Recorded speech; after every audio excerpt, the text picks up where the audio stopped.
This is our 50th episode. Can you believe it? We definitely can. It has been a wild ride so far. Now we want to bring you closer to the show by deepening our connection on Patreon. Your monthly support of $5 or $20 or whatever you can find it in your heart to give helps us find new ways to connect and bring together this incredible community.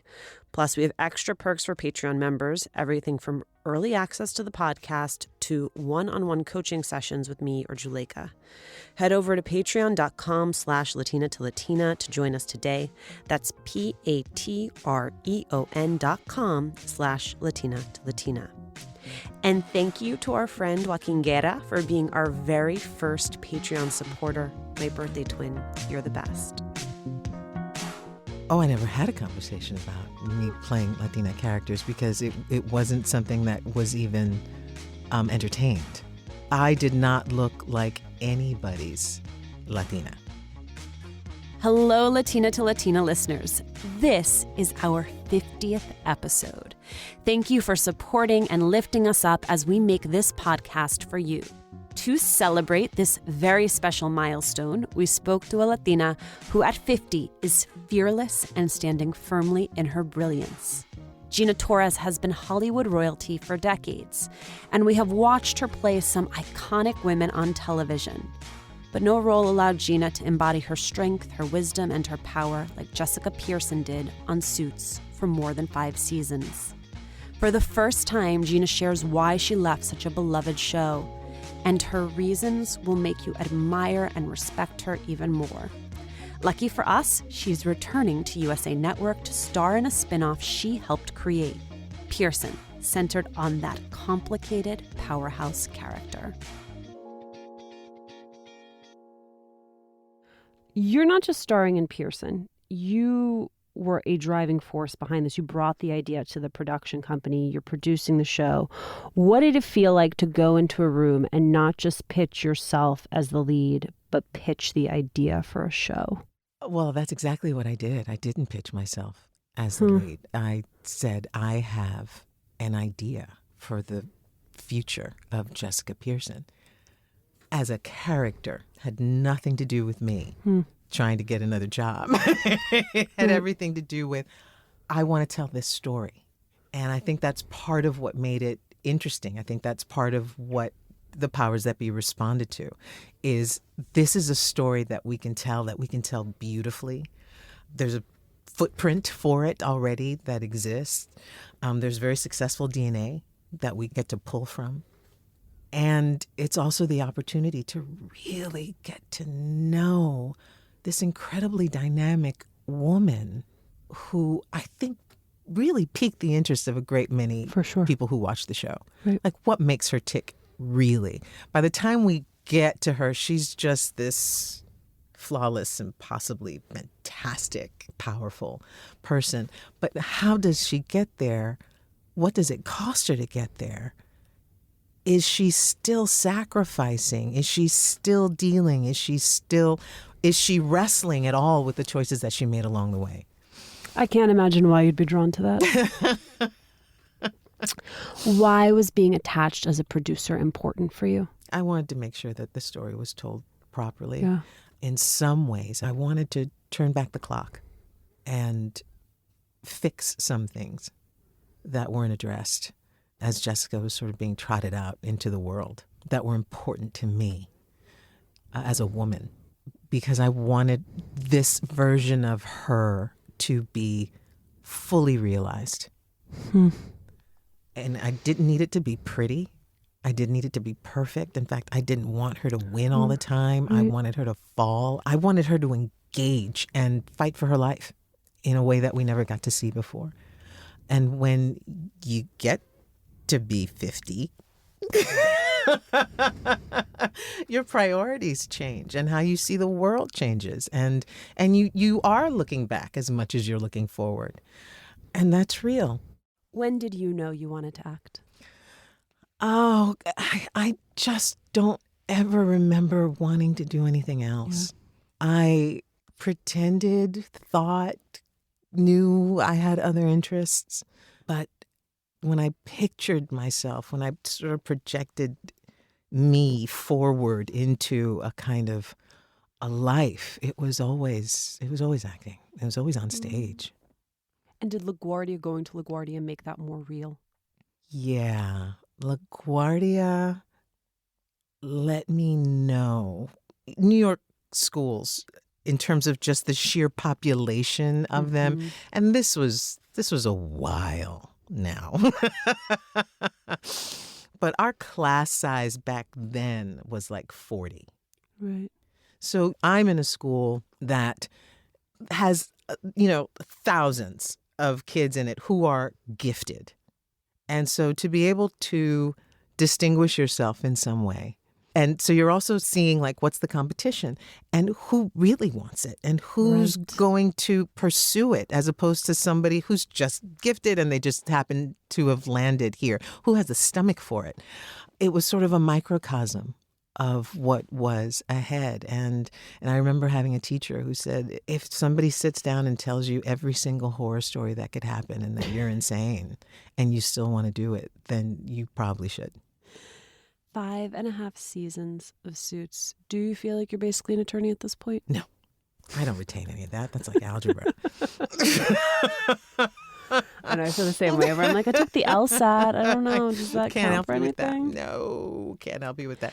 And to be fair, Jessica Pearson, bless her heart, what's so brilliant about her is that she kind of let everybody else do the actual lawyering. The actual lawyering. That's the kind of lawyer I wanted to be. She's a puppet master. She's genius. Yeah. So many years, though, spent traveling between Toronto and LA to make that. I mean, how'd you do it? You start with a prayer that says, thank you, Jesus. I have a job another year. Right. Because it sort of begins and it ends right there. You hope as an actor that you can go the distance, that you get a job. And then when you get a job, whether it's a movie, you hope that it's successful. If it's a television show, you hope it has a life and that you like the people that you're working with. Right. And so that happens. And you're grateful. So you make it work.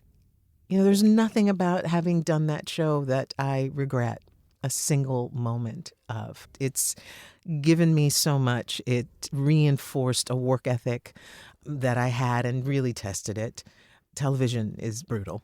Mm-hmm. It's brutal on you. Especially when you're producing as many episodes as you were producing. Yeah. Like, doesn't it seem so nice, these shows that have a 6-episode run? It's like, just pop in. That's like a weekend. It's like, oh, you're working on a weekend? You're doing that's so nice for you. It doesn't age you at all. What did that back and forth mean for the rest of your life? You were talking about family before we started rolling. And I will say that as an actor, we call ourselves gypsies because you have to go where the work is. And there's a kind of agility that instills in you. And I was so profoundly grateful and happy that I was able to give that to my daughter. Yep. She has an agility in how she moves through the world and how she sort of accepts change, and it doesn't rock her. When I would read about this, I imagined that you were the one just going back and forth regularly, but you actually would bring her with you to Toronto. Oh, yeah. Well, where Mama goes, everybody goes. Yep. We packed up the house. I took the dogs. I took pictures. They were on the wall because if we were going to be someplace, you're going to be for the majority of the year, like 6 to 7 months out of the year, we were going to be home. And it was going to be home. And so we were going to make sure that this choice of mine to be a part of the circus did not affect her until such time that she decided that she wanted to be a part of the circus. Did it get easier or did it get harder?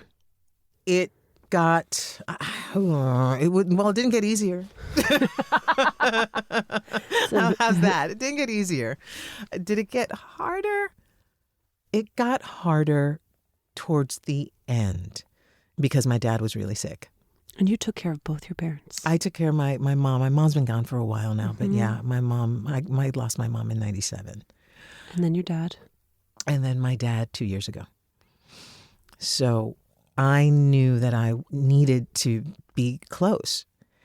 And irony of ironies, I moved him out to LA to watch him and take care of him and make sure that he was good. And then I booked Suits. And then I was, of course. And so I was, so I'd fly back as much as I could and check in on him and all of that. And then his health started failing. And that's when I called the producers and said, I love this show. I love you guys. But I can't. I can't. And I don't think too many people actually know that that's why I left. But I could not be 3,000 miles away during the last however many years I was, left. What's the problem? You don't know how many years you just left. don't. No, you don't know. You really don't. And thankfully, I was able to be there pretty much the year.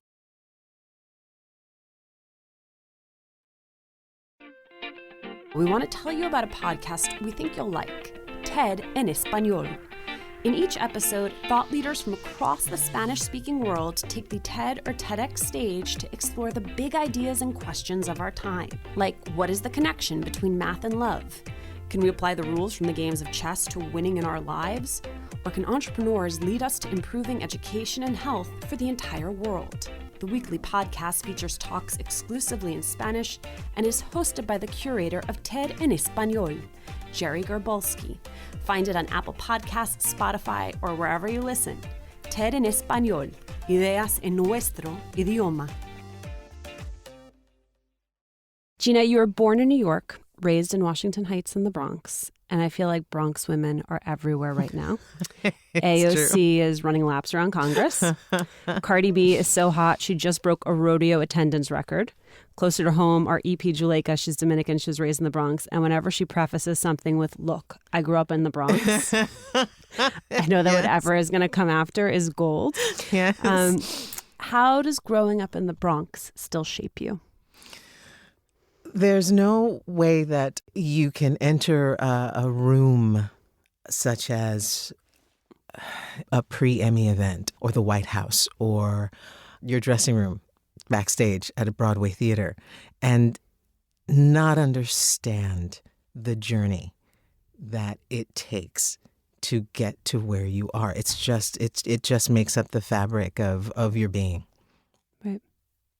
I like Bronx Girls because they seem to be able to cut through BS much quicker than most other people, which as a Jersey girl, I really appreciate. Like, you don't have time for foolishness. No, there's no time for foolishness. Absolutely not. Your parents immigrated from Cuba before Castro took over, so same as my grandparents. What made them leave? They were poor, not educated. And they did not see a path. They did not see a clear path for a future for themselves. They actually met in New York City. My father, who was a very brown Cuban, and this is something that really isn't spoken of very often in the Latin community, is that racism was very prevalent in Cuba, in Puerto Rico, in Latin America. The disease hit us as much as it hit anywhere else. And that was most definitely the case in Cuba, as in the 50s, where he never saw a brown man in a position of power. Right. The same could be said of my mother, where her greatest hope was to sort of be married off into a good family and being sponsored by a good family. And that's what she was. She was a personal maid to one of the very, very rich families, political families in Cuba at the time, in Batista's Cuba. So they decided to leave for a better life. And I never forget the story of my dad landing in, he went to Detroit first, and going to the store and seeing a brown man behind the counter. Which to him was absolutely a position of power, being trusted to be behind the counter, handling money, in charge of, and how that shaped him. And that's what he was there for. That's what he wanted for himself. And my mom wanted to be a stewardess so that she could travel, and see the world and see the rest of the country and dip into Cuba to see her family, whenever she could. And then the gates closed behind them. shutdown tag behind them. I know. My aunt always talks about that, how they left thinking they'd return. Mm-hmm. And that day never came. No. Did they then consider themselves immigrants or did they consider themselves exiles? No, they were immigrants.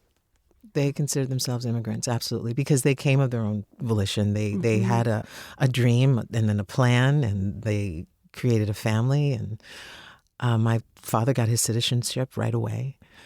They were very proud. And that's one of the things that I also just loved growing up the way I did. We were of Cuban descent. My father always said, "You are of Cuban descent, but you are American." And that was drilled into us. Now, make no mistake, you walked into our apartment in the Bronx and it was Cuba. I mean, there was music playing, there was Spanish being spoken, there was food being cooked, but we were American. And because you were the baby of the family, were you the most American? Probably.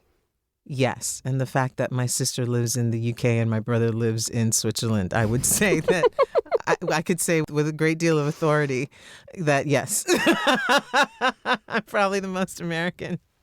12 years old, you go back to Cuba for the first time. Mm-hmm. What do you remember? I remember landing in Jose Marti Airport and the smell of the diesel fuel and the heat and the humidity.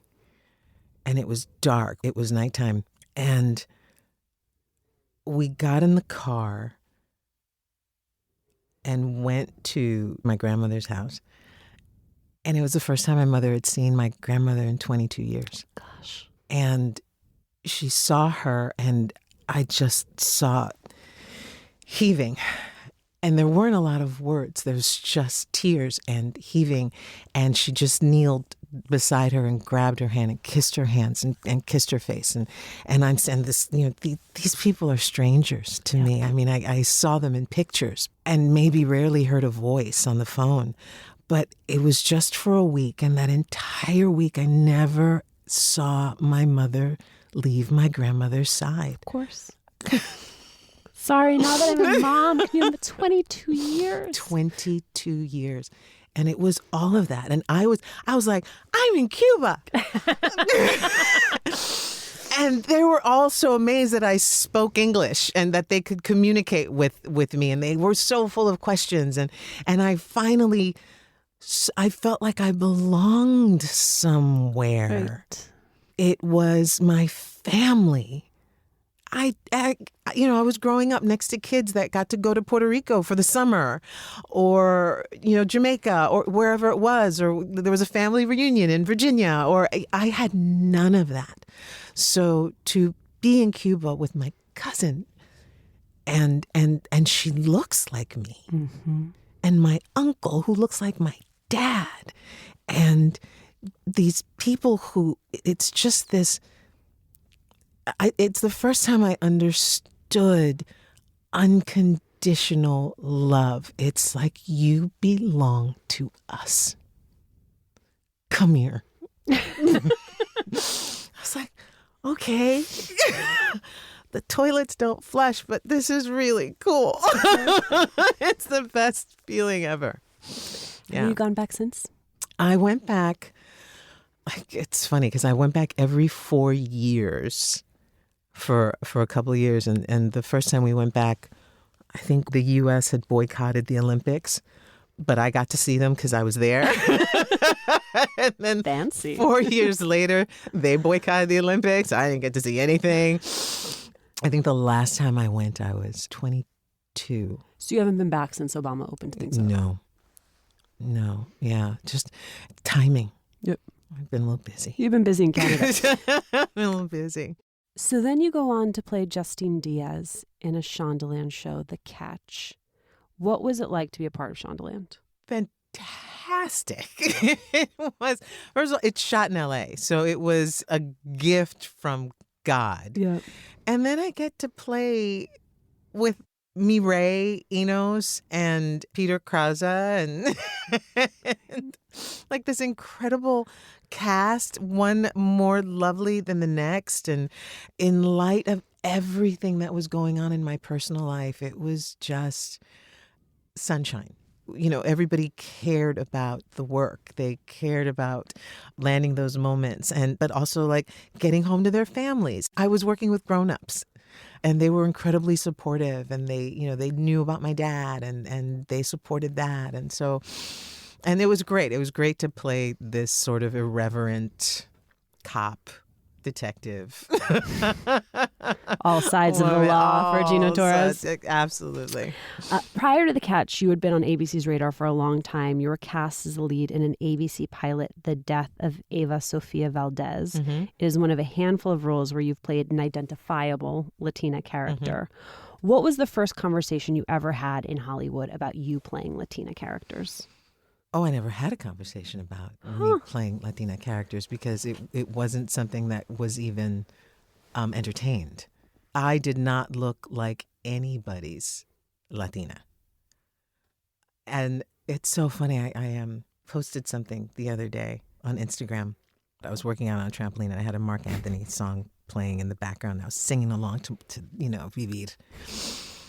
And I rarely look at the comments, but a friend of mine had commented, and I was responding to that reply, and I my eye sort of caught one of the comments that said, "She doesn't look Latina at all, but I'm glad that da da da." And I was like, still, I wasn't mad. I was just like, wow, there's still so far to go. That we're still thinking that Latinas look one way and sound one way. But that's what I was. I certainly wasn't Latina, and I wasn't white enough, and I wasn't black enough. And so what the hell was I going to be? And I was a foot taller than pretty much everybody else in the room. But it was jarring, certainly when I first started in the industry, because I thought, well, I had the opposite effect. I looked at it, I can play anybody. Right. I can play any number of people. Just how I look at you. It's exactly. Because none of it's a lie. It's, if you know anything about the makeup of any given island in the Caribbean, we encompass the world. And our experience in the world is very much that. So do you feel embraced by Latino Hollywood? I do. Do you feel embraced by Black Hollywood? I feel embraced by the people who inhabit it. Right. I feel embraced by my brethren, right. By, certainly the Latino community in the industry. Absolutely. I feel embraced by the African Americans in the community, because we're all in the same place, wanting to be seen first as a talent, first as a force, and what we're bringing to the table. And that the rest of it should be secondary, and not to the exclusion of, because I'm very proud of where I come from. See, this is that area where it gets really dicey, where you can say something and then it's misconstrued as something else. Not wanting to be seen as a Latin actor first doesn't mean that you're sidelining your ethnicity or your culture, because I can't hide that, nor do I want to. Right. But it's just like there's more to me than that. And that's part of what makes me awesome. Yeah, it's part of what I can offer you. Yeah. For those of us who are Gina Torres fans, this feels like your moment. Does it feel that way to you? I hope it's not. I hope it's just like the first ray of sunshine that's peeking through the window blinds, because it feels like I got here. Like this is like every choice I made, every door I walked through, every choice that was ever made on my behalf. It's all getting to this. It's all gotten to this real sweet spot where I can now push it all forward and beyond even what I had imagined. Okay, so what's the plan? It sounds good, doesn't it? It does. I want to keep telling stories. Mm-hmm. I want to continue to produce.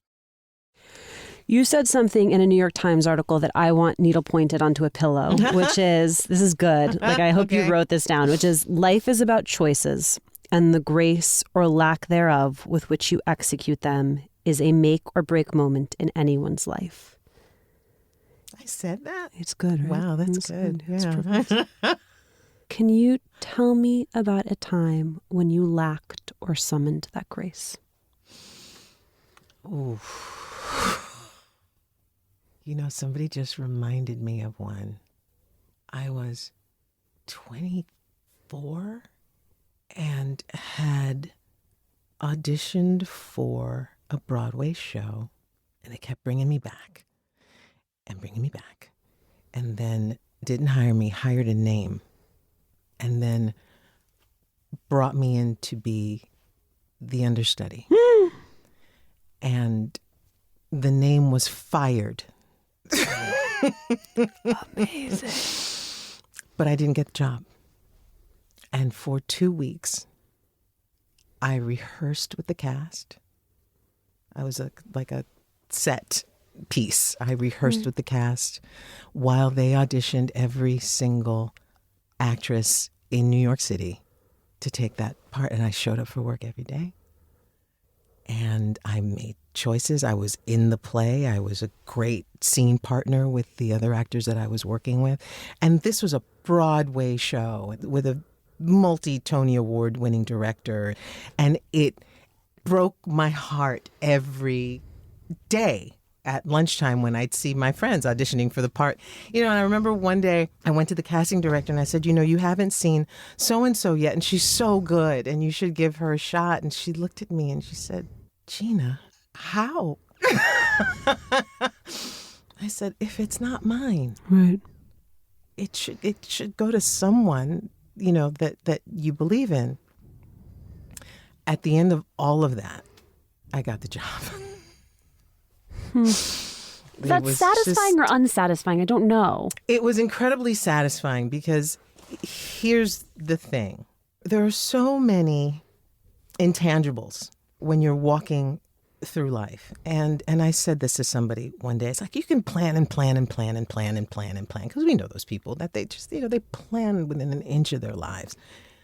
I said, but you always have to make room for magic. You always have to leave something open. You have to leave your hands and your spirit and your heart open for whatever God, spirit, universe, whatever you believe in, has in store for you. And so in that moment, all I could do was the best that I had in me. And if it wasn't going to be that, it was going to be something else. It happened to be that. But what a good way to go through life. Yes. Yeah. And you have to trust. And it's trusting that what you put your heart into and what you believe is your right path is. Because if you don't, then anybody and anything can knock you off of that path and take you somewhere else, and then you're adrift. Perfect note to end on. Gina, thank you so much. You're so welcome.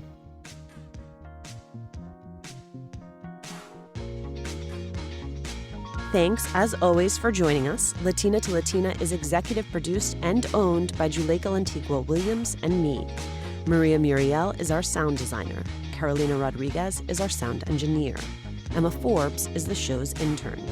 We love hearing from you. Email us at hola@latinatolatina.com. Remember to subscribe or follow us on Radio Public, Apple Podcasts, Google Podcasts, or wherever you're listening. And please leave a review. It is the quickest way to help us grow as a community. You love what? That you're doing this. Thanks. Yeah. Thank you. Yeah, that you're doing this. I mean, we're on fire right now, and so not afraid to speak our minds. Right. And I mean, I look at the Latinas that are out there right now that are using their voice and their platform, like, yes! Yeah, where are we all going? No, I know. Yes! I know. And thank you, please. I know.